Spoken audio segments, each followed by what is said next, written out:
দেখছেন সবার খবর, সবার নজর, বার্তা এক নজর। হুগলির 18টি বিধানসভা আসনের প্রায় সবকটাতেই 2026-এর বিধানসভা নির্বাচনের প্রতিদ্বন্দ্বিতা করছে অনেক দলের প্রার্থীরাই। তবে মূলত চতুর্মুখী লড়াই হচ্ছে 18টি বিধানসভা আসনে।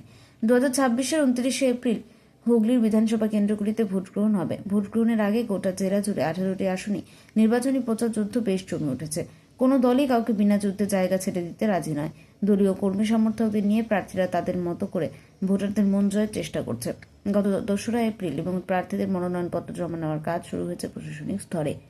হুগলির 4টে বিধানসভা কেন্দ্র পান্ডুয়ার বামফ্রন্ট মনোনীত সিপিআইএম প্রার্থী আমজাদ হোসেন, বলাগড় বিধানসভা কেন্দ্রের বামফ্রন্টে মনোনীত সিপিআইএম প্রার্থী বিকাশ গোলদার, সপ্তগ্রাম বিধানসভার সিপিএম প্রার্থী অনির্বাণ সরকার এবং চুঁচুড়ার বামফ্রন্ট মনোনীত ফরওয়ার্ড ব্লক প্রার্থী সুনীল সাহা তাদের মনোনয়নপত্র জমা দিলেন প্রশাসনিক ভবনে।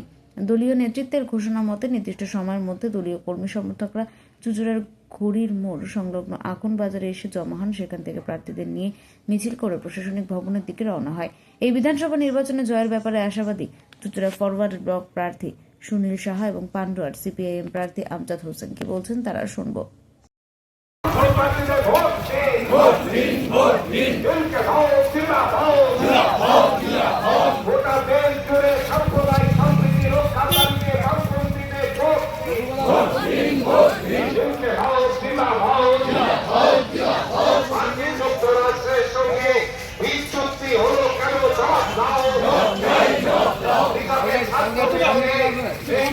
যুক্তরাষ্ট্রের সঙ্গে কৃষি চুক্তি হলো কেন?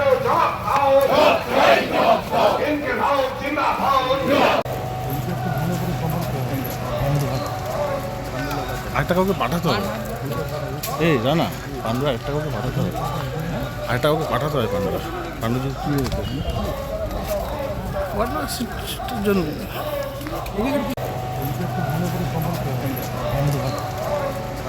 আরেকটা কাউকে পাঠাতে হবে। এই জানা পান্ডুরা একটা কাউকে পাঠাতে হবে, আরেকটা কাউকে পাঠাতে হবে। পান্ডু যদি কী জন্য